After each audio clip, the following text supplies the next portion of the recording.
by Nerdon Times. ঐতিহাসিক ঘটনা আসিতেছে 11-11-11। এই 11-11-11 জিনিসটা কি? 11 সালের 11 মাসের 11 তারিখ। তাতে কি ওই দিন কি আকাশে 11টা সূর্য ওঠে?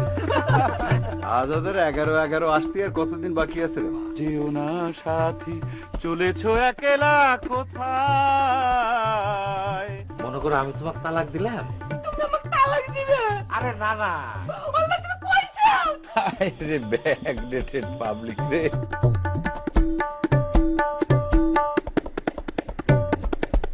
রে বাবা, তুই যদি মরবি তাহলে পরে 7-7-7ই মর, তাহলে পরে তোর মরার দিনটাও তো স্মরণীয় হয়ে যেত। বেচারা মইরেও তোমার হাত থেকে রক্ষা পালো না, বেচারা মইরেও তোমার হাত থেকে রক্ষা পালো না, বেচারা মইরেও তোমার হাত থেকে রক্ষা পালো না।